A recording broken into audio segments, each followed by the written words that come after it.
Every day when I wake up in the morning, I see the sky and I think about the things that you've made. All the beauty and your glory is showing, yeah. It never bores me to look at the ocean. The waves are crashing, the water spraying up in my face. To look above and all the seagulls are soaring, yeah. We've got to overcome the darkness, so we don't get caught in the middle, between the hopeful and the heartless. So, hello, good day, good morning, I just can't stop smiling, because today is a brand new day, and all the darkness and the pain is just fading behind me. Oh Lord, what a beautiful day.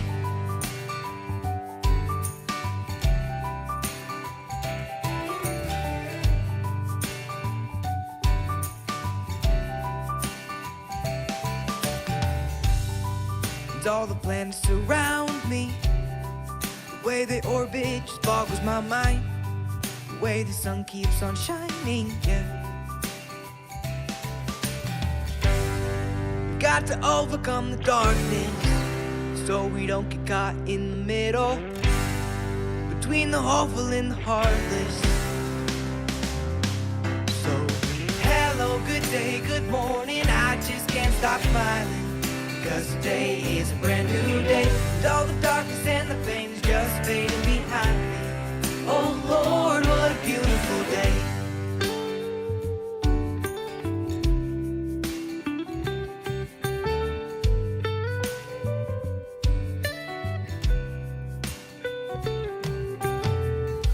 There's nothing to fear, it'll be okay.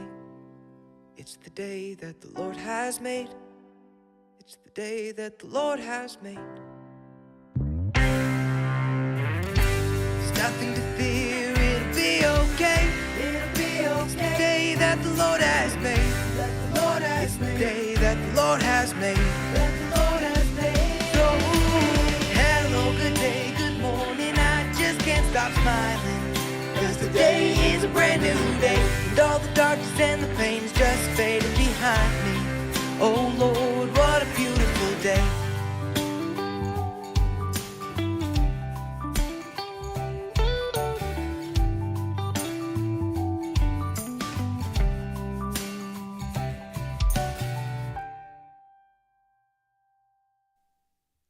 Good day, ladies and gentlemen. Welcome to Live with Doug. We are thinking through God's Word together. Glad to have you along. It is a beautiful day, isn't it?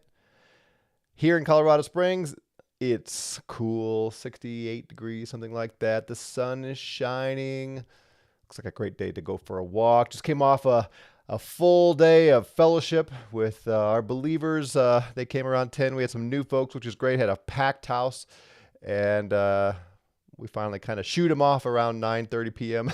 Spend the day together. It was fantastic. Hope you all had a great Sunday as well. So we are studying the book of Romans, and it is great to have you along. Hey, good morning, Juan and Lewis. Hey, Megan. Doing well, thank you. Caitlin, good morning. Ron, Edgar, morning to you. Hey, Keith. Hey, Ken, you're ready? Excellent. We are going to test ourselves today to see if we really let the text and the context determine the meaning of words and phrases and sentences, or if we bring our assumptions and theology too strongly to the text. Obviously, you can tell where I'm going with this. I think in this section, we are more likely to read our assumptions into it rather than let the text and the larger argument dictate what's being said. So we'll see. Put yourself to the test here. Edgar, this is going to be a good passage for you to get clear on as you write your paper, which is due pretty soon. We've been talking about the righteousness of God. You remember back in chapter 1. In fact, let me pull that up for you here. Going back to the beginning of this, the argument as Paul has presented it. Back to chapter 1, verse 15, he says, "So for my part, I am eager to preach the gospel to you also who are in Rome."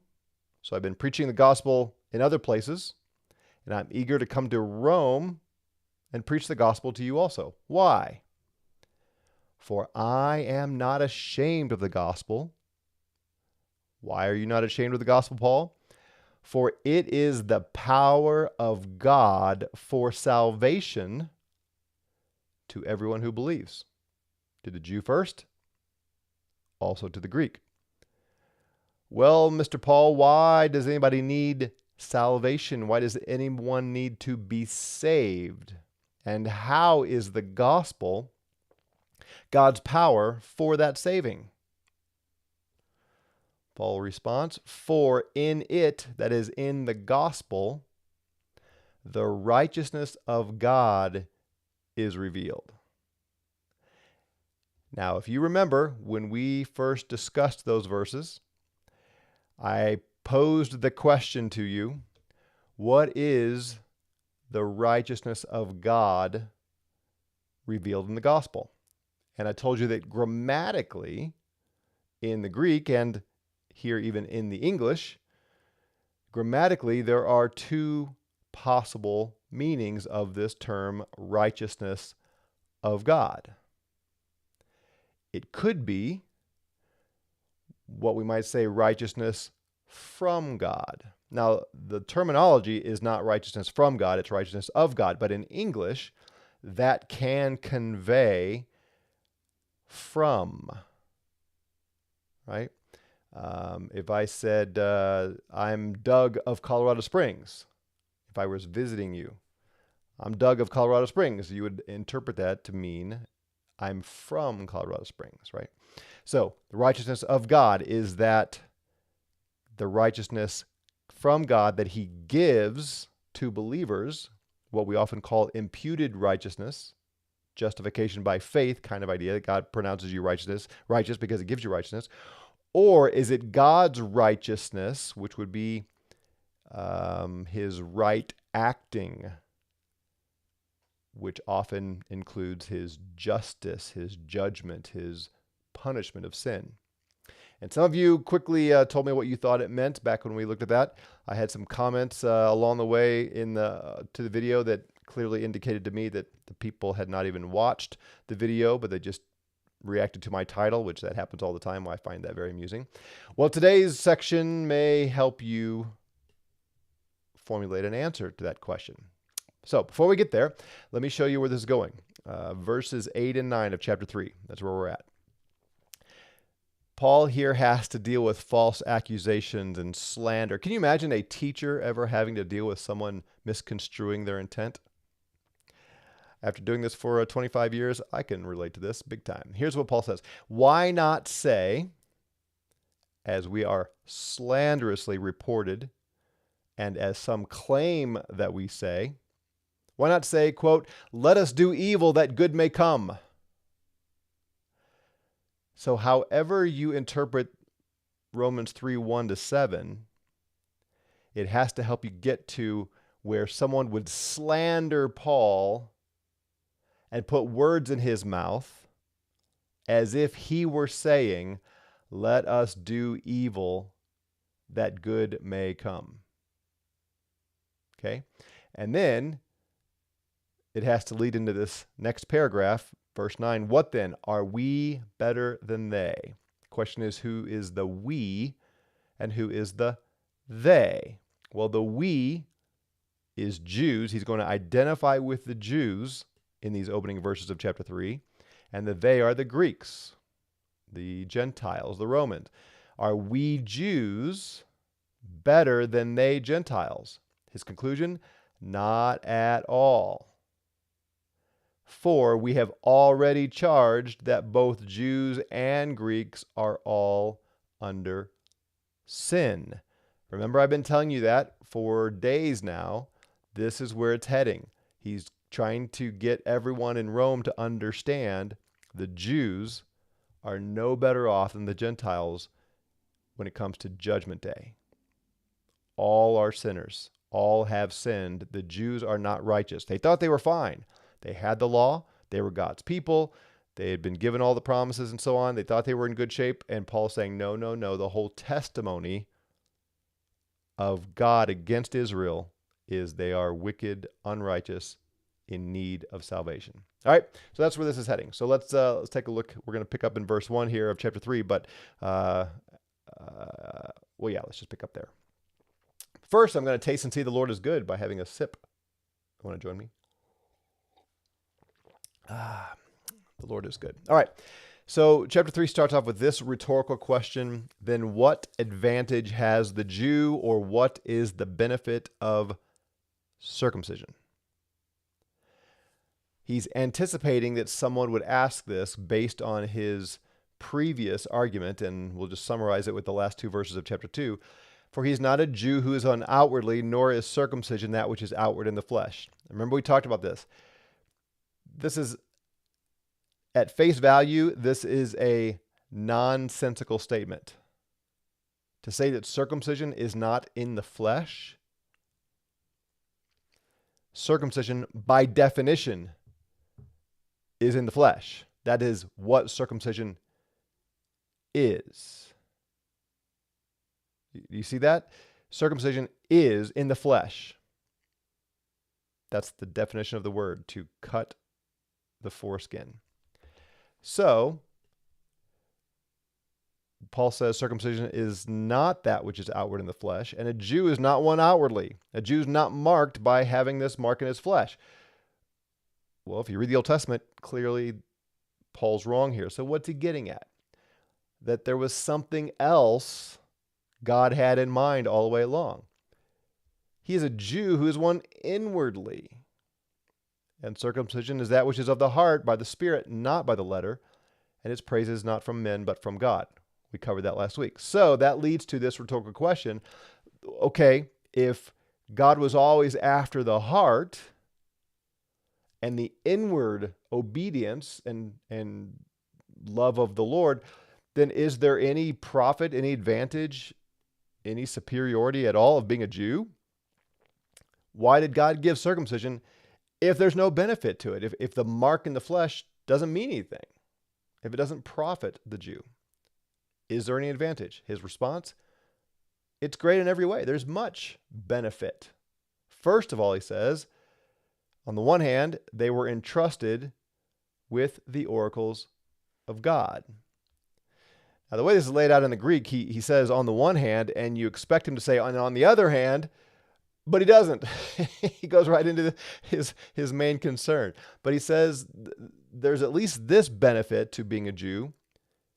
God gave his oracles, his word, his promises, his prophetic declarations to the Jews. He didn't give it to the Canaanites or the Amorites or the Philistines or the Persians or the Greeks. He didn't give it to anybody else. He gave it to the Jews. So they did have that. And he will come back in chapter 9 and lay some more on that list. But he goes quickly to his point here. What then? If some did not believe, their unbelief will not nullify the faithfulness of God, will it? So here's this term, the faithfulness of God, God's faithfulness. We tend to think of God's faithfulness as good news. It's always good news, right? God is faithful. Have you heard preachers, pastors, leaders say that he is faithful? So when you stray, when you wander off, I've heard parents say this again and again as they watch their kids walk down a wicked path. And you can tell they're uneasy about seeing their kids go down this path. But they say, oh, but I'm trusting in the faithfulness of God. Now, in those moments, may not be the best time to raise this question when people are experiencing great emotion, being ruled by their emotions. Logical thinking isn't always the helpful approach, but objectively, what do we mean by that? My kids are pursuing a life of sin, but God is faithful. Therefore, what? Has God promised to forgive them, to keep them from going all the way. Sometimes people will quote in that circumstance Philippians 1:6, he who began a good work in you is faithful and just to complete it. Well, if you look at the context of that verse, it has nothing to do with a wayward sinner. God's faithfulness means he is faithful to do what he promised.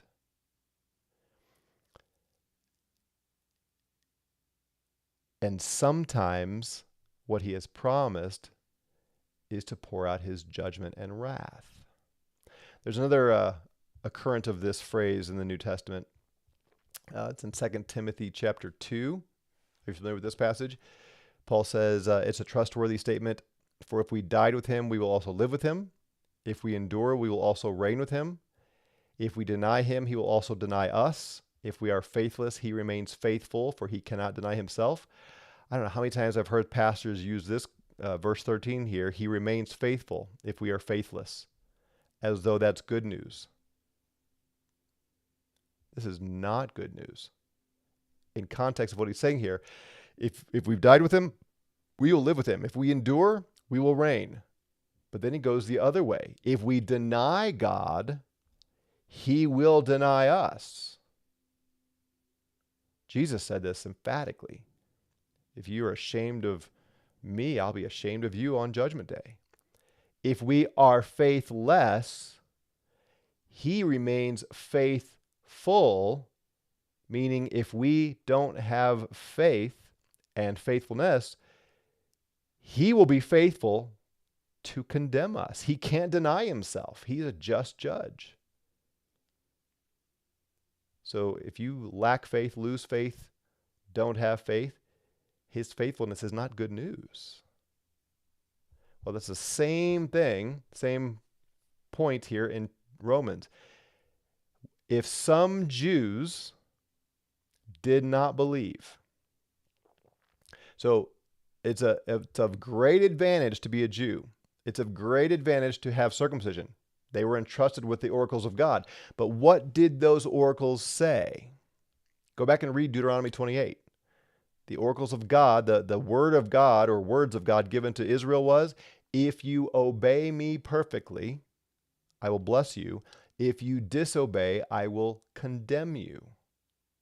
Those were his promises, and God is faithful to his word. If you believed God and obeyed him, he would pour out abundant blessing. If you didn't believe God and you disobeyed him, he would pour out abundant wrath. And God is always faithful to his word. So if some Jews who were circumcised, who received the oracles of God, if they did not believe God, their unbelief will not nullify the faithfulness of God. God will be faithful to his promise, and he will judge Israel. That's the point of this section.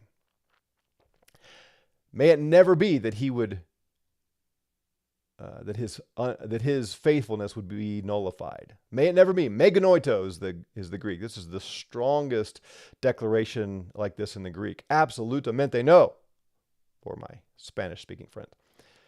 Rather than God being unfaithful to his word, rather let God be found true, though every man found a liar, as it is written, that you may be justified in your words and prevail when you are judged. This is taken out of Psalm 51. What's the context of Psalm 51? Anybody? Do you know? What is Psalm 51 about? We know this one, right? We think about it a lot. What is it about? Well, I'm waiting to see somebody give us, let me see what Dale says. Having the law as a reason for confidence sounds dumb out loud, but if you miss the point of it, I can easily see how it would have been viewed as having a special positive relationship, and especially in the alternative is having to stop your... Yeah, great point. Ken says, his right acting, he is just and faithful to his word to judge sin. Yep, you're on it. Very good. Yeah, so Psalm 51 is about David and Bathsheba. Good job, Lewis and Lon. Here's how it starts. Be gracious to me, O God. Why do we need God to be gracious? Because we're sinners. Well, David had committed, as Dale points out there, adultery and murder. Be gracious to me, O God, according to your loving kindness, according to the greatness of your compassion. Blot out my transgressions. Please be merciful. Please be kind. Wash me thoroughly from my iniquity and cleanse me from my sin. For I know my transgressions. My sin is ever before me. Against you only I have sinned. That's an overstatement, hyperbole there. Of course, he sinned against Bathsheba and Uriah and the entire nation of Israel. But at the end of the day, his biggest concern here is with God. Against you I've sinned and done what is evil in your sight. So you are justified when you speak and blameless when you judge. When God speaks against David, as he did to the prophet Nathan, when he judges David for his sin, even to the point of taking the child that was conceived in Bathsheba through David's sin. When you judge, Lord, you are blameless. You are righteous. You are pure and justified when you speak. This is in the context of God condemning sin. Paul quotes that, Romans 3 here. If Israel did not believe, God is faithful. Every man may be a liar, but God is true. He's justified in his words. He prevails when he is judged. When he pours out wrath on unbelieving, sinful Israel, he is faithful to his word and just in doing it. So now Paul anticipates someone twisting this around into a perverse conclusion. But if our unrighteousness, and here he's identifying with the Jews, if our unrighteousness demonstrates the righteousness of God, what will we say? So we are unrighteous, we sin, we disobey, we break the law as Jews, and that demonstrates the righteousness of God. God now pours out his wrath, and he's right in doing so. What shall we say? The God who inflicts wrath is not unrighteous, is he? Is God unrighteous when he pours out wrath on the unrighteousness of the Jews? See what somebody's doing here? They're going to say it's not right for him to do it. God's got to be faithful. He is faithful. He's faithful to condemn sinners. The righteousness of God means faithfulness to inflict wrath on unrighteousness. This is exactly the same phrase as found in chapter 1. The righteousness of God is revealed in the gospel. So at least here in verse 5 of chapter 3, the righteousness of God is not the righteousness given from God to the faithful. It is his righteous wrath. Do you see that?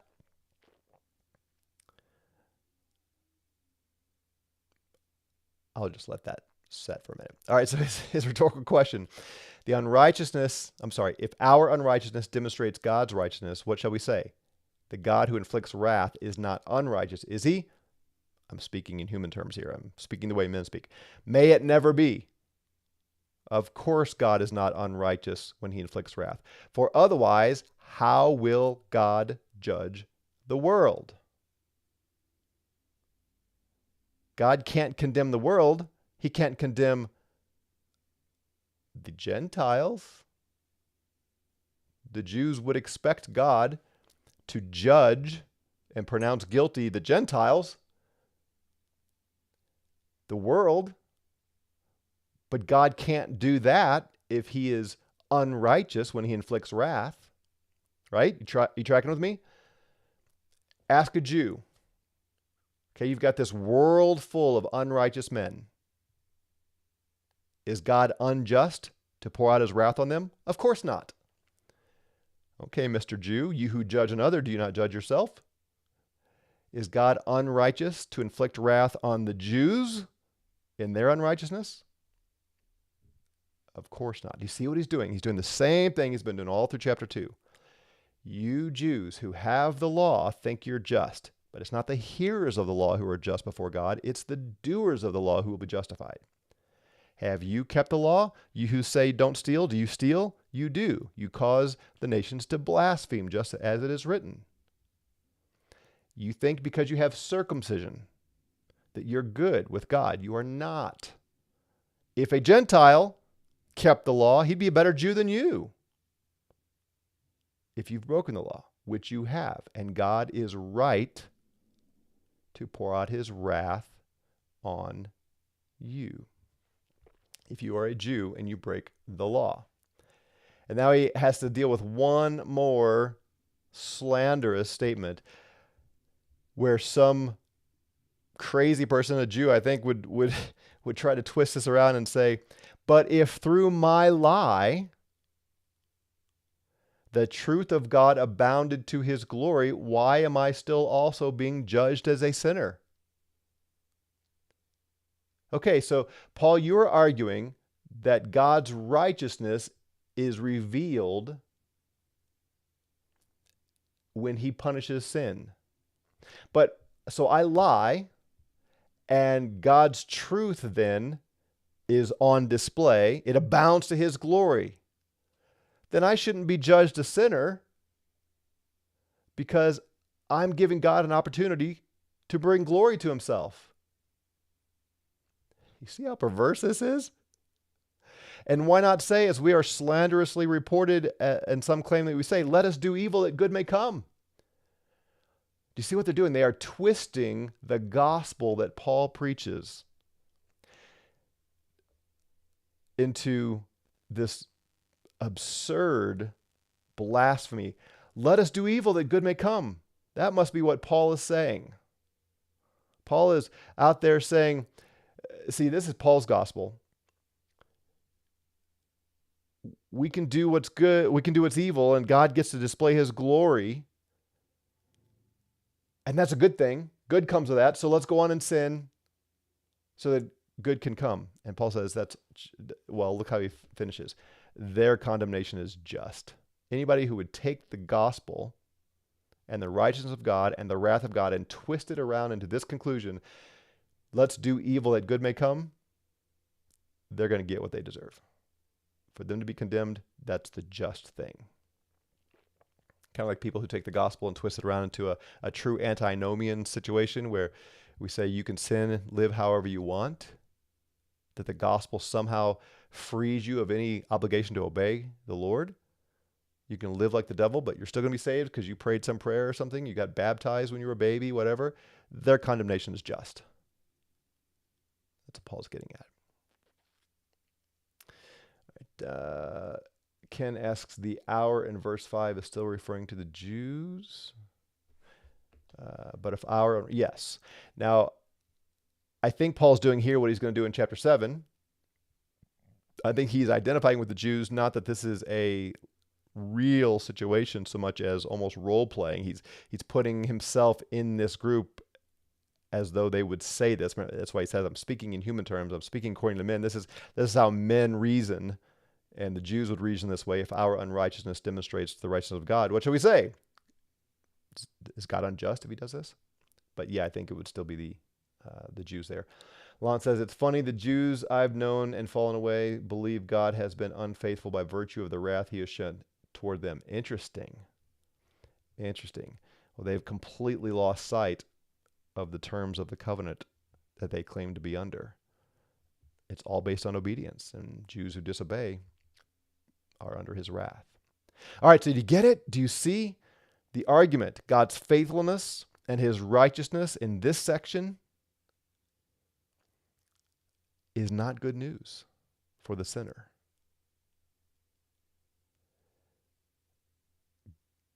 God is faithful and just to bring his wrath upon unbelievers. And where this is all heading is getting the Jews condemned, which we will pick up tomorrow and we will see that. All right, we'll leave it there for today. Have a great one. Read ahead if you'd like. If you do read ahead, Paul's going to quote a bunch of Old Testament texts. Go back and look at the original context of those verses and see what his point is and why he used them. And we will see you here tomorrow to continue on. Take care.